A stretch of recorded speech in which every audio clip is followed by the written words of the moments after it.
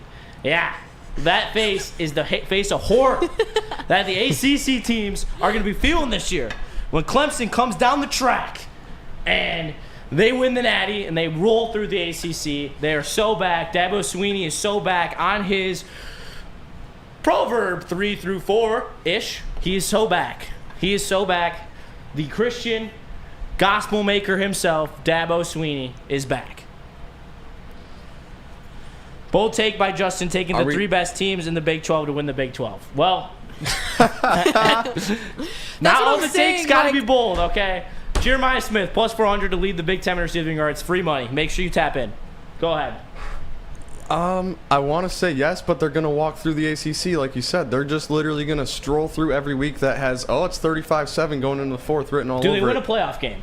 Yes. Do they win 2 playoff games? Now we're getting into the spot where I'm just kind of... Is that the benchmark for them being back? Yes, they win 2 playoff games. They need to... Well, they're going to get a bye. They would 2 need playoff games yeah. is easy money. Okay. 2 playoff games, easy money. Trust. Next question. Will Marcus Freeman surpass Chip Kelly as the better coach? Oh, yes. Wow. No doubt about that. Listen, I love Marcus Notre Freeman. Dame this year will be a different looking offense. You saw it last year. Riley Leonard struggled to throw the ball downfield. They were a lot of smash mouth, run the ball at the quarterback, BS offense, but this year they got a gunslinger. I am so high on CJ Carr. I think that he is going to be a prolific passer. I think he's going to unlock the passing game for the Notre Dame offense. The play action game is going to be there. The teams are going to be too keen on Jeremiah Love to stop what CJ Carr is going to have to do, and I think that his floor is Cade McNamara at Michigan. I think that he's got a low floor, high ceiling. I think he could absolutely sling the rock all around the field. I'm really high on CJ Carr this year. I'm really high on Notre Dame. I think they go down to Miami in week 1 and beat them. Sorry, Haley. I was going to say, that's your squad. It's just such an unlevel playing field that I don't feel bad for Brian Kelly, but I almost feel bad for Brian Kelly. Just because, look at this schedule, man. It's the easiest schedule I've ever seen. For Notre Dame's going to win 10 games in their sleep. They'll probably win 11 and 12. Like, it's just... They've got a tougher schedule than a lot of Big Ten teams. I think you're sleeping on that schedule. They got Texas A&M, they got USC, they got Miami, they have Florida. Boise State. No, they don't have Florida. They got Arkansas. Arkansas is their other SEC. But it's just, other than that, they have 9 wins built in. It gets way too easy. Guaranteed playoff team. Yeah, but LSU's got a gauntlet. But yes, he would within the next 2 years. I'll say maybe not this year. Within the next 2 years. So let me ask you this: did Brian Kelly win a playoff game at Notre Dame? No, he didn't. No, he did not. So, did Marcus Freeman win a playoff game at Notre Dame? He beat Indiana and Georgia's backup. He beat Georgia. He beat Georgia. I know. Brian Kelly never went to a playoff game and beat an SEC opponent. Yeah. He is already so close to being there and surpassing him, and I think he's going to do it this year. I think they're going to make another run into playoff, and I think that he's going to have a better legacy earlier in his career than Brian Kelly, and he's already going to be considered the coach of Notre Dame for this era. To not disrespect the Notre Dame of old. I will choose Marcus Freeman any day. Next question. Is there any... That's it. Next question. I feel like there's some subliminal messaging to that. I love him. I think he's great. As a speaker, as a coach, or all the above? All the above. All right, next question. Alabama. Does he have a good haircut? Great.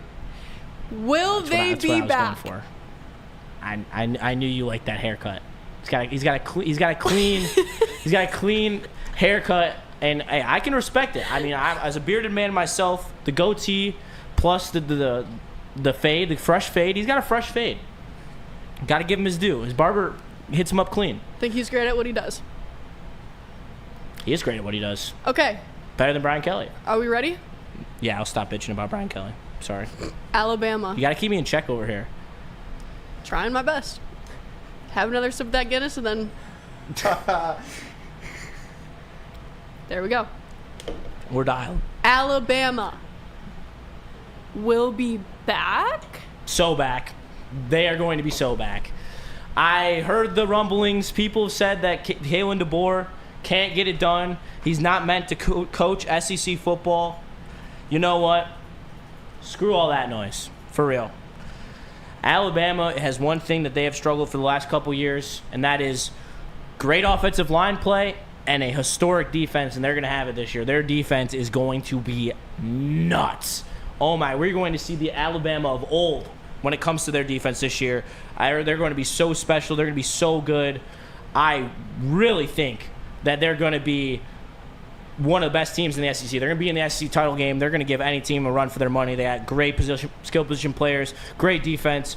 They got a quarterback that can just get the ball to their playmakers. That's all you got to do at Alabama. So I'm all in on Alabama. I am too, yeah. I feel like it's going to be one of those Alabama of olds, kind of just like sneaking, lurking in the weeds the whole season, and then they come up at the end. Like they're just attacking everybody like all year long. It's going to be one of those vintage Alabama performances this year, and they will be all the way back in the playoff in a big way, in a big run. Roll Tide. I mean, they're going to be back. You just watch. Yeah, I got a lot of faith. And DeBoer knows ball, and they got the old OC back. I really like the way it's lining up for him. I think that's going to only makes it better, but DeBoer can coach either way. Give him a year under his belt. Like you said, just get a guy to get the ball to the playmakers, and they'll be sneaking up on everybody, and the defense stacked. It's a good day to be turning off half a Guinness. Shout out to Spencer. Shout out. Okay. Who is the fluke Big Ten team who will make the playoff? I already told you. It's Nebraska. I don't know if it's going to be a fluke. I think they're going to be a really good team. I think they're going to be better than Indiana was last year, that's for sure. They're not going to go into the playoff and get embarrassed like Indiana did, where they're running the ball to make sure that they don't look as bad as they did getting blown out. So I think it's Nebraska, and I think that there is a pathway for another team that is mid. If Michigan isn't as good as I think they will be, which I think they're going to go 10-2, make the playoff, I think if Michigan is not that good, there will be another team in the Big Ten, plus Nebraska, that gets in off a phony schedule. Whether that's Illinois, whether that's Indiana again, I truly do think there's going to be another team that sneaks their way in if it's not Michigan.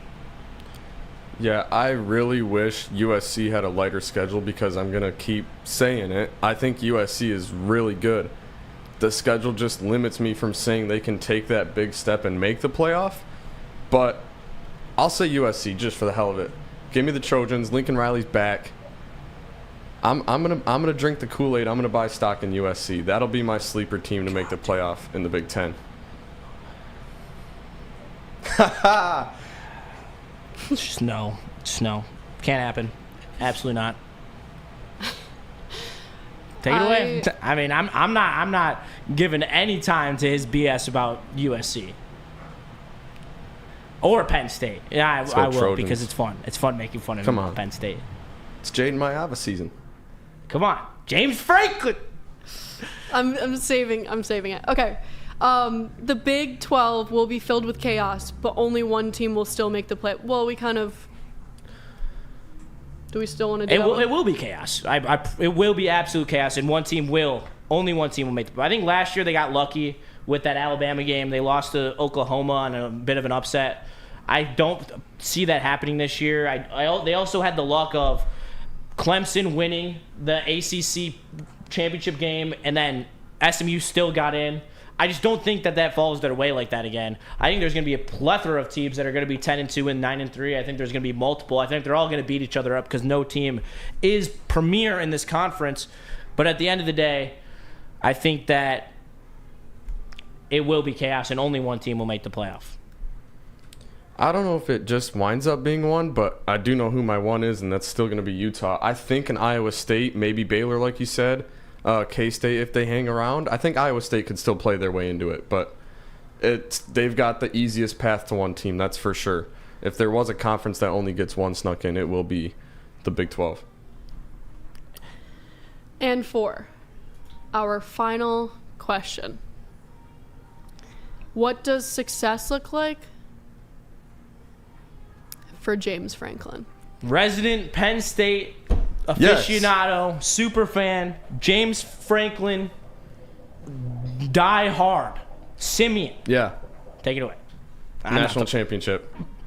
Big Ten championship, national championship. Both or one? Winning one. Making both. Winning one, making both. Yep. Gotta win one of them. I believe it when I see it.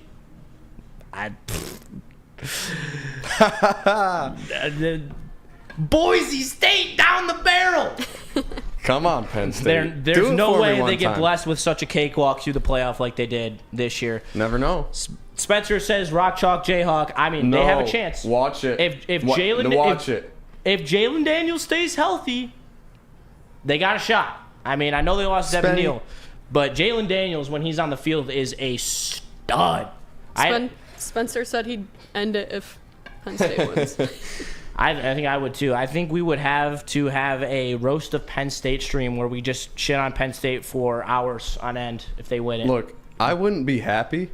I would take a victory lap for sure. It'd be a I mean, that's the beauty of this business. I took Ohio State to win the Natty last year. It hurt like hell. I didn't want them to win, but you bet your ass I took that victory lap. I think that is a great final question. Chat, if you have any questions that you want to drop them in chat. Anything at all. We will answer them. In the last 5 minutes of the show, we'll make sure that we, take some time. We appreciate all you guys being here, smashing that like button. Didn't quite get to 50, so you've been saved from the Borgs this week. But come back next week. I'm gonna offer that shit up again. And that's not how it goes. You have to offer something else up. Now. No.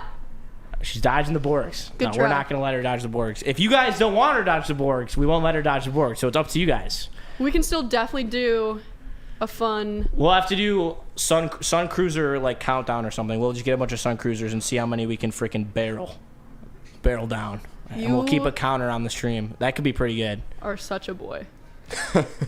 Anyways... dude, no, you're not pinning that on me, Miss over here. I did tequila Red Bull in college. I know. Yeah, no, you're not. Tequila Red Bull. They're two uppers. I know. It's a good combo. I would rather do tequila. Not I'm gonna have to try. I would rather do tequila Red Bull instead of vodka. They'll make your heart burst. Simeon, since you're still in college, you should still try. Anything about Mizzou football before we go, Simeon? Oh gosh, man. You don't want to hype up Bo? 10 wins, playoff. Let's go. Yep. I can't hype up Bo because then he came from Penn State too. You'll give me the same shit. Yeah, but there were so many better portal quarterbacks than him. You guys just struck out entirely. We did, but if he puts it together. If ands or buts. I love this game. This is my favorite game in sports nowadays. People trying to justify things. If this goes our way, if that goes our way, then it will be perfect. It's a lot like Avery Johnson. Well, if he has a clean pocket and his receivers are wide open and he has all the time in the world to make his decisions and he's, he wakes up on the right side of the bed instead of the left, puts his left shoe on for his right, then he'll have a good game and have a good completion percentage. But if not, then he'll lose big games like he lost 4 of them last year. I don't think Rocco Brecht was a freaking perfectionist when it came to close games under pressure. Yeah, how about that? How about that? Yeah. That's one woman's opinion. My opinion that Rocco Brecht's better under pressure, and he proved it last year against Kansas State. And this is the beauty of Woodward college football because we're allowed to have opposing opinions. Do you have anything fun planned besides, of course, watching the kickoff? No. I will be watching this entire game. This is my weekend. My weekend is this game. This is the only thing I care about all weekend. Well, it's only Tuesday. What about the rest of the week? Fuck the rest of the week. College football. All day, Saturday every day. yet? It's always on my mind. It's all I think about. Spenny says... We're back. Spenny says he's going to drink a Sun Cruiser out of his gym shoes if we win 10 games. So, it's doable, I'm telling you. 8 home games, 8 returning starters on... 8 home games, 8 returning starters on defense. Spenny also said, talk that. Yeah. Yeah, talk your talk. Always will. I'll just talk back. Well, that will do it for us with the college football show today.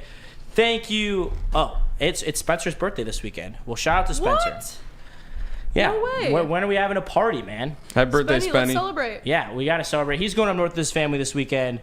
So, Spencer, how am I supposed to celebrate you if you're going up north, man? Come on. I will celebrate you any day, anytime. You are my boy, and I appreciate you. But we appreciate everyone tuning in to the show. Make sure you tune in. We are actually going to move to 7:15 next week because of programming stuff. So that will happen. So make sure you're on the lookout 15 minutes earlier than you normally would be.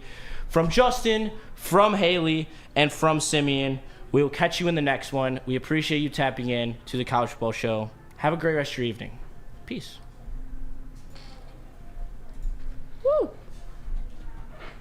Happy birthday, Spenny. Is the live done?